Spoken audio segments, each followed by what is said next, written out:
2,80,000 కోట్లు అప్పు చేస్తే 10 ఏళ్లలో 2.5 ఏళ్లలోనే పూర్తి స్థాయిలో మరి 4 లక్షల కోట్ల అప్పు చేసిండు రేవంత్ రెడ్డి గారు. ఇలా 3 పంటలకు రైతు బంధు ఇవ్వాలని చెప్పి మాట్లాడిన మొనగాడు ఇవాళ ఆయననే 4 పంటలకు ఎగ్గొట్టిండు. ఇప్పుడు మాట్లాడుతూ ఉన్నాడు పెద్ద పెద్ద మాటలు రైతు బంధు గురించి. ఇంకొక మాట నేను అడుగుతా ఉన్నా, చర్చ పెడదాం రా అంటాడు. చెప్పు, మేము రెడీగా ఉన్నాం. అసెంబ్లీలో పెడతావా? అసెంబ్లీలో పెడతావా? ప్రెస్ క్లబ్లో పెడతావా? లేదా నీ జూబ్లీ హిల్స్ ప్యాలెస్కి రమ్మంటావా? కట్టినావు కదా 200 కోట్లతో బోడీ పెవిలియనో ఆడ పెడతావా? ఏడ పెడతావో చెప్పు, వస్తాం. చెప్పు. విచిత్రమైన మనిషిన. అప్పు పుట్టట్లేదు, పైసలు లేవు అంటాడు. కానీ 200 కోట్ల రూపాయలతో అందాల పోటీలు నిర్వహిస్తాడు. 200 కోట్లతో పిల్లలతో ఆయనకి ఇష్టమైన ఫుట్బాల్ ఆటలు ఆడేసుకుంటున్నాడు. మెస్సీనో పిలిచి 5 కోట్ల రూపాయలతో ఆయన ఫుట్బాల్ ఆడుకోవడానికి గ్రౌండ్ కట్టుకున్నాడు. అట్లాగే ఆయనకి ప్రగతి భవన్ అంటే అంత అద్భుతమైన కార్యాలయం కట్టిస్తే దాన్ని వదిలేసి ఇవాళ మరి చాలా విచిత్రం, చాలా విచిత్రమైన పరిస్థితి. ఆయన అంటాడు ప్రగతి భవన్ వదిలేసి అక్కడ 200 కోట్లు పెట్టి ఇంకో క్యాంప్ కార్యాలయం కట్టిండు 200 కోట్లతో. దాని కాంపౌండ్ నిర్మాణానికి 19 కోట్లట.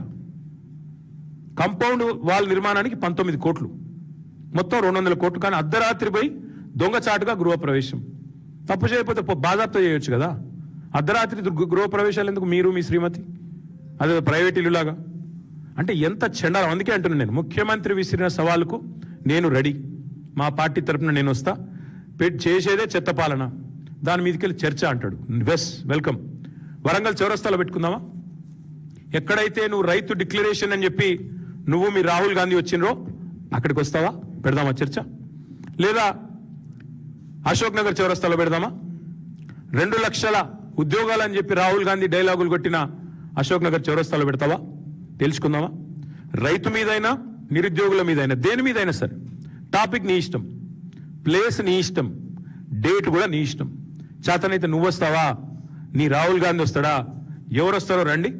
తప్పకుండా మిమ్మల్ని గనక అక్కడ గణాంకాలతో సహా మీ తప్పులు బయట పెట్టకపోతే, మిమ్మల్ని మీ పరిపాలన యొక్క వైఫల్యాన్ని నగ్నంగా నిలబెట్టకపోతే అశోక్ నగర్ చౌరస్తాలో వరంగల్ చౌరస్తాలో శాశ్వతంగా రాజకీయాల నుంచి తప్పుకుంటా. సవాల్కు సిద్ధమా? స్వీకరిస్తావా? అంటే ఒక్కటంటే ఒక్కటి చేయకుండా, రైతు డిక్లరేషన్లో ఒక్కటంటే ఒక్క మాట కూడా చేయకుండా ఇష్టం వచ్చిన మాటలు, ఇష్టం వచ్చిన డైలాగులు, చండాలపు మళ్ళీ కూతలు, కారు కూతలు. అందుకే నేను అనేది, ఛాలెంజ్ చేస్తే నిలబెట్టుకునే దమ్ముండాలి. రేవంత్ రెడ్డి గారికి ఏంటంటే అలవాటు, సవాల్ అంటాడు పారిపోతాడు. కొడంగల్లో 2 సార్లు చేసిండు, ఇప్పటికి 3 సార్లు. జిహెచ్ఎంసీలో మేము గెలిస్తే రాజకీయాల నుంచి తప్పుకుంటా అన్నాడు 2015లో. మేము గెలిచినాం, 99 కొట్టినాం, పారిపోయినాడు. కొడంగల్లో నేను ఓడిపోతే రాజకీయ సన్యాసం చేస్తా అన్నాడు 2018లో. ఓడిపోయాడు, ఇంట్లో కూర్చున్నాడు. 3 నెలల్లోనే సిగ్గుదప్పి మళ్ళీ పార్లమెంట్లో నిలబడ్డాడు. మళ్ళీ ఈ మధ్యనే ఒకసారి అన్నాడు, రైతులు రాజు చేసుకుంది ఎవరో తెలుసుకుందాం రా, దమ్ముంటే రా నువ్వు ప్రెస్ క్లబ్కి అన్నాడు. నేను సరైన పోయి ప్రెస్ క్లబ్లో కూర్చుంటే నేను కళ్ళు కాంపౌండ్కు రాను అని ప్రెస్ మిత్రులను కూడా, మీ ప్రెస్ క్లబ్ను కూడా అవమానించే విధంగా దాని మీద కూడా మాట్లాడినాడు. ఇక ఇంకా చెప్పుకుంటే చాలా ఉంది. కానీ నేను మీ అందరితో చేస్తున్న ప్రార్థన ఒకటే, ఇవాళ రేవంత్ రెడ్డి గారి పరిపాలనలో ముఖ్యంగా ఈ మూర్ఖపు ముఖ్యమంత్రి గారి మాటలు వింటున్న రైతులు ఎవరైతున్నారో వారు బాధపడతా ఉన్నారు.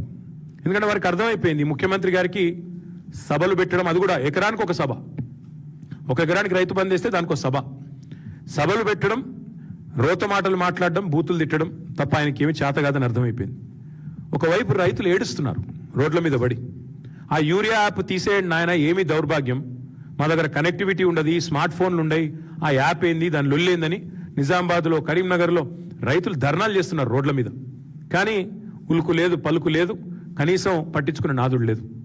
ఆదిలాబాద్లో ధాన్యపు కుప్పల మీదనే మన పాండురంగాన్ని రైతు ఆత్మహత్య చేసుకుంటే బోత్ నియోజకవర్గంలో మేము పోయినాం, అందరం మా ఎమ్మెల్యేలు మేము అందరం పోయి ఆ రైతు కుటుంబాన్ని పరామర్శించి ఓదార్చి వాళ్ళు కొంత సాయం చేసి, ధైర్యంగా ఉండండి, చచ్చిపోవద్దు, ఇంకో 2 నెలల్లో మళ్ళీ కేసీఆర్ ప్రభుత్వం వస్తుంది, మీరు భయపడకండి అని చెప్పి ధైర్యం చెప్పి రావాల్సిన పరిస్థితి. ధాన్యం కుప్పల మీదనే వాళ్ళ రైతులు ఆత్మహత్యలు చేసుకుంటే వాళ్ళ పట్టించుకున్న నాదుడు లేడు, పోయి పరామర్శించిన మంత్రి లేడు. మొన్నటిదాకా డైలాగులు కొట్టినాడు ఈయన, ఇదే రేవంత్ రెడ్డి గారు, పెద్ద తీస్మార్ ఖాన్ లాగా కేంద్రం మీద యుద్ధం చేస్తా, ఎట్లా కొనడో చూస్తా, అన్ని గింజలు కొనిపిస్తా చివరి గింజ దాకా అని పెద్ద తీస్మార్ ఖాన్ డైలాగులు కొట్టిండు. సడన్ గా ఏమైందో మళ్ళీ ఇప్పుడు మోడీ ఎంత చెప్తే గంతే కొంట, ఎన్ని గింజలు కొనమంటే గంతే కొంట అని ఇప్పుడు బుడ్ర ఖాన్ మాటలు మాట్లాడుతున్నాడు. డైలాగులు ఒకసారి ఏమో తీస్మార్ ఖాన్ లాగా, ఇంకోసారి చేతల కాడికి వచ్చేసరికి మాత్రం బుడ్ర ఖాన్ లాగా తప్పించుకునే పరిస్థితి. వాళ్ళ రైతులు అడుగుతున్నారు, వరి కొనవు, మొక్కజొన్నలు కొనవు, పత్తి కొనవు, ఏది కొనవు, జొన్నలు కొనవు, మరి ఎందుకు నువ్వు ఉన్నది, నీ ప్రభుత్వం ఉన్నది ఎందుకు? గతంలో మీరే కదా అన్నది రేవంత్ రెడ్డి గారు, నువ్వేమన్నా మధ్యలో బ్రోకర్వా, మోడీ కొనకపోతే నువ్వు కొనకపోయేందుకు 10,000 కోట్లు ఇస్తే నేను మొత్తం కొంటా, బోనస్తో సహా ఇస్తాను నువ్వే చెప్తీవి కదా. ఇప్పుడు చేతనైతే లేదా, నడుపొస్తలేదా?